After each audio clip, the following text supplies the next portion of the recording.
नमस्कार, budget bulletin में आप सभी का स्वागत है। मैं हूं सुमित और भारतीय बाजार थोड़ा सा रिकवर होकर थोड़ा सा दबाव के साथ कामकाज करते हुए दिखाई पड़ेंगे। रिकवरी भी है और रिकवरी के साथ है बिल्कुल फ्लैट 34 अंकों के आसपास की गिरावट सोफार इंडेक्स में देखने को मिली। थोड़ी पहले हरा निशान भी था मार्केट्स में, ऑलमोस्ट हरा निशान था इनफैक्ट।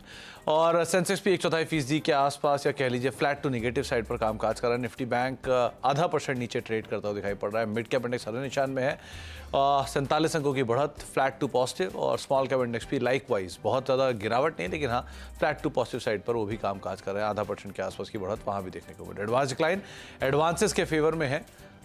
कल के कंपैरिजन में देखेंगे तो एक अच्छे एडवांस ही आपको दिखाई पड़ेंगे आज के सत्र में, जहां पर करीब 1495 शेयर तेजी में है, 895 शेयर गिरने वाले। ये नंबर थोड़ा और बेहतर था, लेकिन थोड़ा सा कम होने के बाद अभी भी 1500 शेयर ऑलमोस्ट तेजी के साथ कामकाज कर रहे हैं। इन सब पे हम बातचीत कर देंगे, लेकिन पहले रुख कर लेते हैं आज की हेडलाइंस का।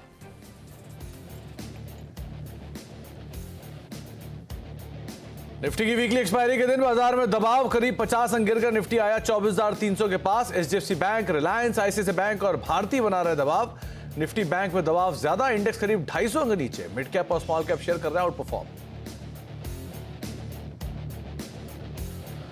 आ जाएंगे आईटी दिग्गज टीसीएस के पहली तिमाही के नतीजे। डील में तेजी से तिमाही आधार पर 1.5% बढ़ सकती है आय, लेकिन मार्जिन में 130 बेसिस पॉइंट की कमी का अनुमान। सैलरी बढ़ोतरी से मार्जिन पर असर मुमकिन, नतीजों से पहले शेयर फ्लैट।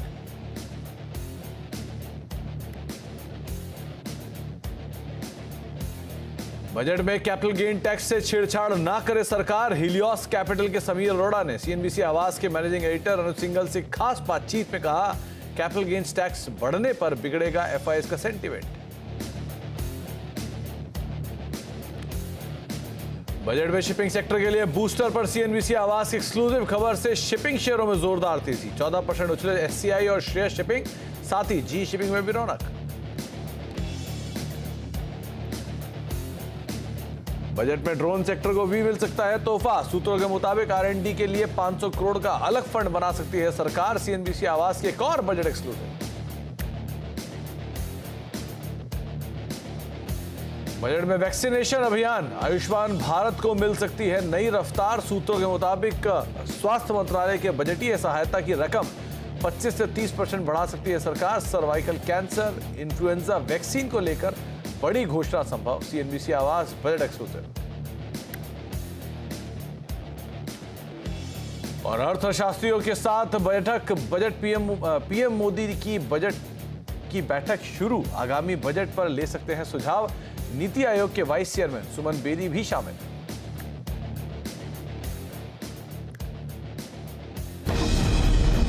आ रहा है मोदी 3.0 का पहला budget.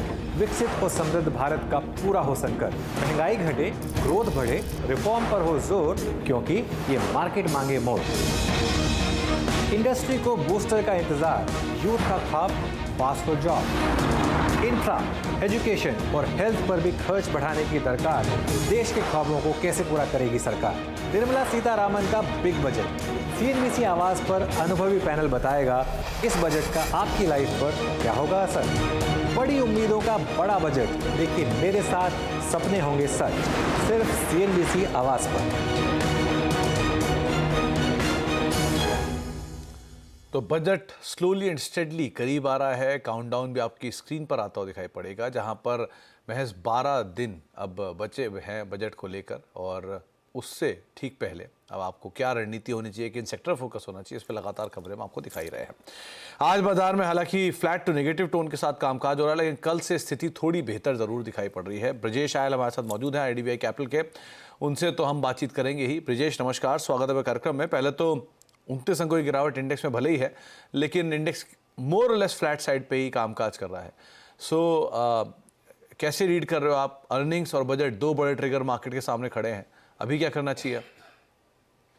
Good afternoon Sumit ji. So basically view जो है वो ओवरऑल तेजी का, क्योंकि हम लगातार हायर टॉप हायर बॉटम का स्ट्रक्चर बनाते जा रहे हैं। हालांकि कल के सेशन में भी हमने देखा कि निफ्टी ने एक नया तेजी बना के फिर एक प्रॉफिट बुकिंग देखने को मिला।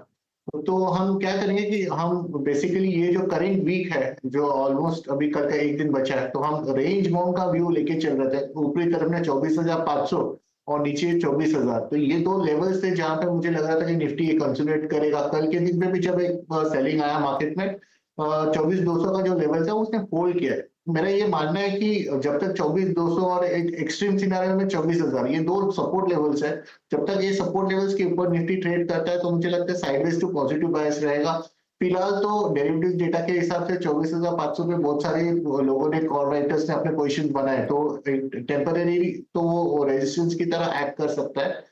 बट अगर जब तक मेरा स्टॉक स्पेसिफिक अप्रोच रहेगा 24,000 के ऊपर मार्केट ट्रेड करता है तो मुझे लगता है कि तेजी का ही सेंटिमेंट तो डेफिनेटली तेजी का रहेगा। बट बजट के चलते और जो अर्निंग्स जैसे टीसीएस के नतीजे आने हैं तो मुझे लगता है मार्केट थोड़ा साइडवेज हो सकता है। मंदी का व्यू फिलहाल नहीं है। रेंज बाउंड एक्टिविटी मुझे लगता है निफ्टी में देखने को मिल सकता है। तो आपको एक रेंज बाउंड ट्रेड की यहाँ पे उम्मीद लग रही है, ब्रिजेश को भी। ब्रिजेश, निफ्टी बैंक को लेकर व्यू क्या है कि यहाँ तो आईटी के नंबर्स हैं, लेकिन निफ्टी बैंक के केस में वहाँ तो स्टैंड लोन उसी की परफॉर्मेंस है, वहाँ क्या करें? सुमित जी, थोड़ा सा जल्दी होगा ये बताना, बट मेरा ये मानना है कि जो बैंक निफ्टी में जो लास्ट 3-4 दिन से जो करेक्शंस हुए हैं वो कहीं ना कहीं सपोर्ट की तरफ अप्रोच कर, जो 52,000 का जो लेवल है वो सपोर्ट है। हालांकि अभी ये लेवल ब्रेक कर गया है, बट अगर आप स्टॉक्स देखोगे जैसे कि ICICI bank, axis bank, PNB, federal bank, SBI, ये जो बैंक निफ्टी के जो स्टॉक्स है उसकी जो वीकली के जो सेटअप्स है ना उस पर काफी लॉन्ग बिल्डअप्स है, पोजीशंस बने हुए, टीजी के पोजीशंस बने। तो मेरा मानना है कि अभी जो बैंक निफ्टी शायद सपोर्ट की तरफ ट्रेड करे। आज हो सकता है क्लोजिंग में हमें 52,000 के ऊपर बैंक निफ्टी निकल भी जाए। तो यहाँ से फिर से बैंक निफ्टी का, जिस तरह से मैंने आपको निफ्टी का रेंज बताया, बैंक निफ्टी का भी रेंज 52,000 और 53,000, ये 1000 पॉइंट्स का रेंज है। मुझे लगता है हम सपोर्ट्स के पास है। हो सकता है क्लोजिंग में हम ये सपोर्ट्स के ऊपर शायद क्लोजिंग मिल जाए हमें। तो निफ्टी बैंक और निफ्टी को लेकर आपने ब्रिजेश की रणनीति सुनी, लेकिन अब सबसे बड़ा ट्रिगर जो बाजार देख रहा है वो है बजट। तो बजट को लेकर ब्रिजेश कौन सी पिक आइडेंटिफाई कर रहे हैं, ये भी देख लेते हैं बजट पिक्स में।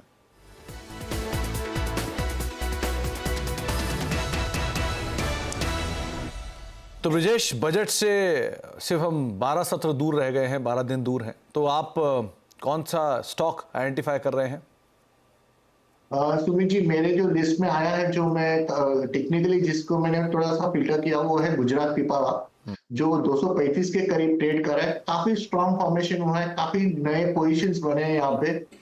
अगर मार्केट में भी अगर थोड़ा सा भी बिकवाली आते तो मुझे ये, मैंने स्टॉक ऐसे सुना है जो शायद मार्केट को आउट परफॉर्म कर जाएगा। तो गुजरात पिपावा जो 235 के आसपास है, तो उस पर मेरा एक काफी पॉजिटिव व्यू है। जो स्टॉप लॉस लेके जो चल रहा हूँ मैं 220 के आसपास लेके चल रहा हूँ, और जो मेरा टारगेट है वो मैं करीब 300 के आसपास देख रहा हूँ। ये महीने भर का व्यू रहेगा। बजट के शायद हफ्ते, एक आधा हफ्ते के बाद भी हो सकता है, बट मुझे कहीं ना कहीं लगता है 300 का टारगेट हमें गुजरात पिपावा में देखने को मिल सकता है। तो गुजरात पिपावाव पोर्ट, इसके ऊपर आप नजर रखें। 235 240 के जोन पे भी ये कामकाज कर रहा है, लेकिन ब्रिजेश को लगता है कि यहाँ तेजी शायद और बढ़े और ये 300 तक भी आने वाले समय में आता हुआ दिखाई पड़ सकता है।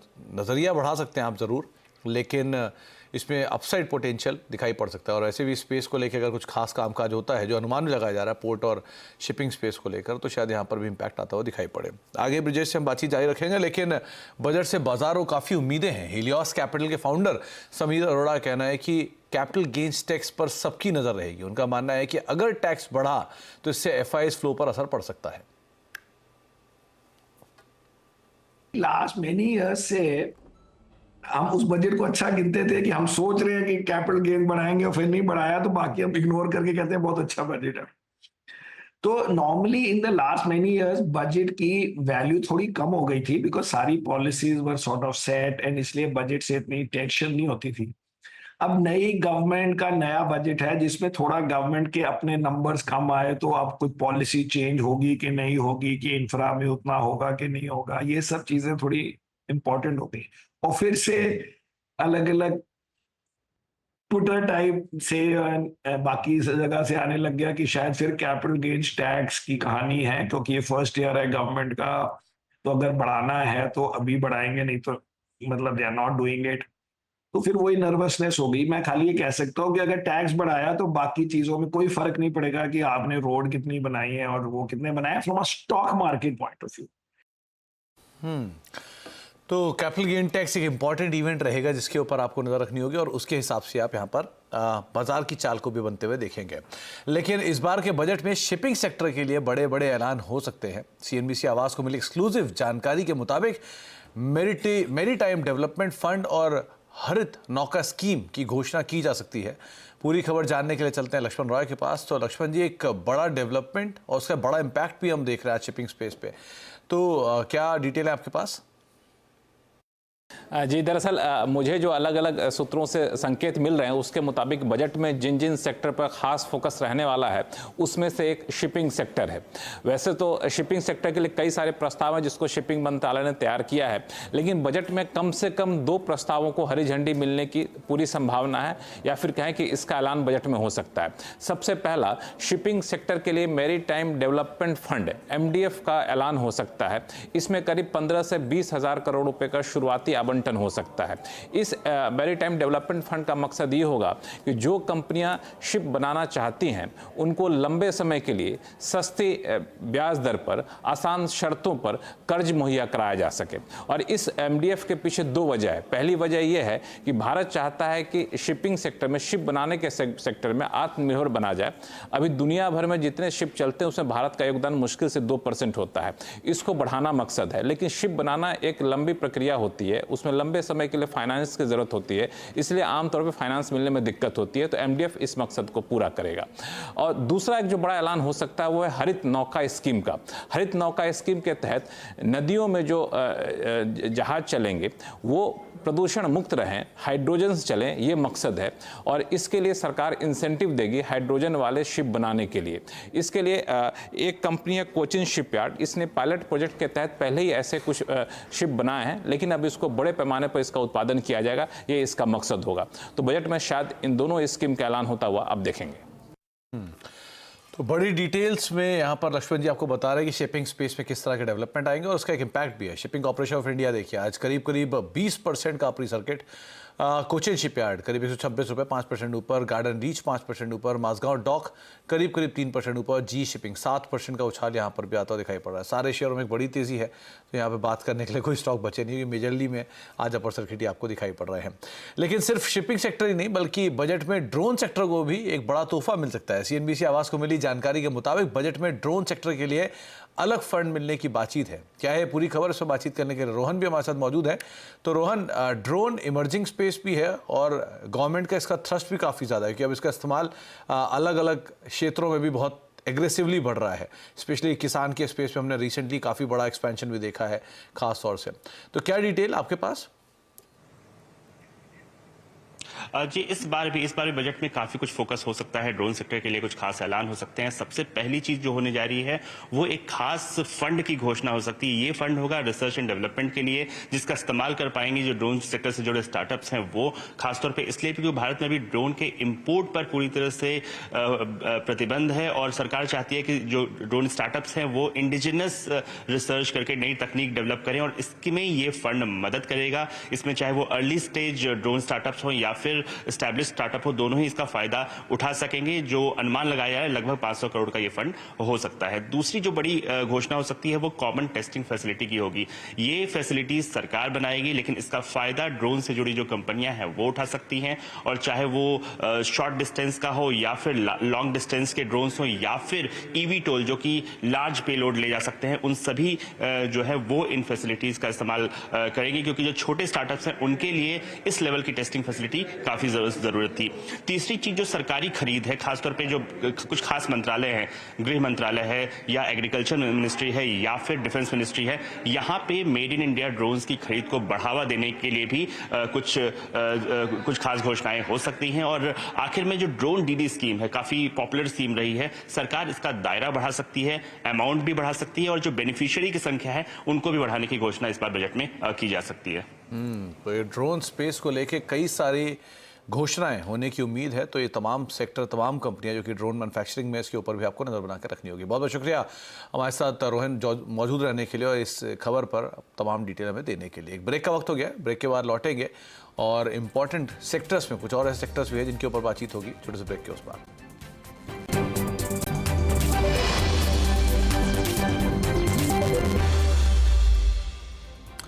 आप देख रहे हैं बजट बुलेटिन और मार्केट्स बिल्कुल फ्लैट हो चुका है। निफ्टी करीब करीब 17 अंक नीचे, 18 अंक नीचे, सेंसेक्स 137 अंक नीचे, निफ्टी बैंक 250 अंकों के आसपास का फॉल दिखा के सोफार कामकाज करता हुआ दिखाई पड़ रहा है। लेकिन बजट में एक सेक्टर जिसमें सरकार को बड़ा फोकस हो सकता है वो है हेल्थ केयर। सूत्रों के मुताबिक स्वास्थ्य मंत्रालय के लिए बजटीय सहायता में भारी बढ़ोतरी मुमकिन है। क्या है पूरी डिटेल बताने के लिए हमारे साथ दीपाली नंदा मौजूद हुई है।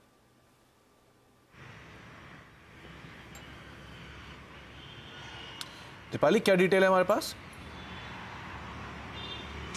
देखिए, अगर स्वास्थ्य सेक्टर की बात करें, स्वास्थ्य मंत्रालय की बात करें, तो हमने देखा कि कोविड के बाद जो एलोकेशन बजट के जरिए स्वास्थ्य मंत्रालय को मिलता है उसमें इजाफा देखने को लगातार मिला है। लेकिन इस बार की बात करें, जो सूत्रों से हमें एक्सक्लूसिव जानकारी मिल रही है कि रिकॉर्ड एलोकेशन इस बार स्वास्थ्य के लिए वित्त मंत्री बजट में कर सकती है। 30% तक ज्यादा एलोकेशन हो सकता है। जो फोकस रहेगा वो 3 बिंदुओं पर रहेगा। पहला ये कि किस तरह से आयुष्मान भारत का दायरा बढ़ाया जाए, और दूसरा ये कि जो सर्वाइकल कैंसर है या फिर इन्फ्लुएंजा वैक्सीन है, इसे सस्ता करने को लेकर बड़ा ऐलान इस बार वित्त मंत्री अपने बजट में कर सकती हैं।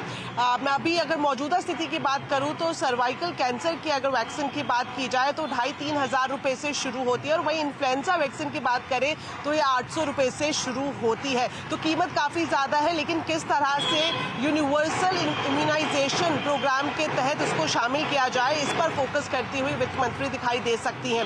और साथ ही साथ दूसरी तरफ हम देखेंगे कि मेडिकल इंफ्रास्ट्रक्चर को वर्ल्ड क्लास बनाया जाए, चाहे वो नए एम्स को लॉन्च करने की बात की जाए या फिर रिसर्च सेंटर की संख्या बढ़ाने की बात की जाए, तो इस लिहाज से बड़ी घोषणा इस बार बजट में देखने को मिल सकती है। तीसरा जो अहम पहलू है वो है आयुष्मान भारत, जिसके तहत परिवार को 5 लाख रुपए का मुफ्त इलाज दिया जाता है सरकार की तरफ से। बीजेपी अपने संकल्प पत्र में भी इस बात को जाहिर कर चुकी है कि वो जल्द ही इसका अनाउंसमेंट करेगी कि देश में जितने भी 70 साल से ऊपर के बुजुर्ग हैं उन्हें इस स्कीम के दायरे में लाया जाए। तो सूत्र हमें बता रहे हैं कि इस बार के बजट में आयुष्मान भारत का दायरा बढ़ाने के लिए बड़ा इंपॉर्टेंट अनाउंसमेंट हो सकता है, और साथ ही साथ इस योजना के लिए एलोकेशन भी 10 से 15% तक बढ़ता हुआ दिखाई दे सकता है।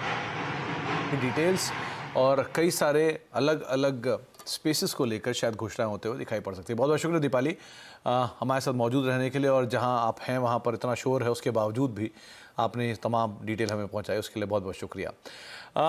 एक बार जाने से पहले ज़रा खिलाड़ियों का अपडेट भी ले लेते हैं, किस तरह के अपडेट चल रहे हैं, कि सेकंड लास्ट सेशन है आज हफ्ते का, और एक अपडेट में CDSL में बाय कॉल जो जतिन ने इनिशिएट की थी उसमें प्रॉफिट्स बुक कर लिए 2473 के लेवल्स पे। 2550 के टारगेट उन्होंने वैसे अदरवाइज में दिए थे, 2350 का एक स्टॉप लॉस। इसके अलावा जो रिटर्न है उसके लिहाज से सो फार जतिन लीड कर रहे हैं, 9.5% का पॉजिटिव रिटर्न, रूपक 7% का पॉजिटिव रिटर्न, और ओशो कृष्णन करीब करीब negative, flat to negative side पर सो फार कामकाज करते दिखाई पड़ रहे हैं। जाने से पहले 2 स्टॉक पे और अलर्ट। एक है वेदांता, जहाँ पर अभी कुछ देर पहले खबर चल रही थी कि QIP को लेकर शायद कुछ घोषणाएं जल्दी होते हुए दिखाई पड़ सकती हैं, और दूसरा है जुबलेंट इनग्रेविया, ये 8 रुपए के आसपास नीचे ज़रूर कामकाज कर रहा है वेदांता, लेकिन एक खबर चली थी यहाँ पे, और एक स्पाइक आया जुबलेंट इनग्रेविया में, इसलिए उसके ऊपर आप नज़र रखिएगा। 7% एक स्पाइक के बाद 4% की तेज़ी में ये स्टॉक डे हाई के आसपास 600 रुपये के ऊपर कामकाज कर रहा है। एक ब्रेक का वक्त है, ब्रेक के उस पार नो योर कंपनी, और आज नो योर कंपनी में बातचीत करने के लिए हमारे साथ होटल इंडस्ट्री की बजट से क्या उम्मीदें हैं इस पर चर्चा करेंगे। रॉयल ऑर्किड होटल के CFO अमित जायसवाल सर मौजूद होंगे, थोड़ी देर में उनसे चर्चा होगी। फिलहाल के लिए इतना ही, नमस्कार।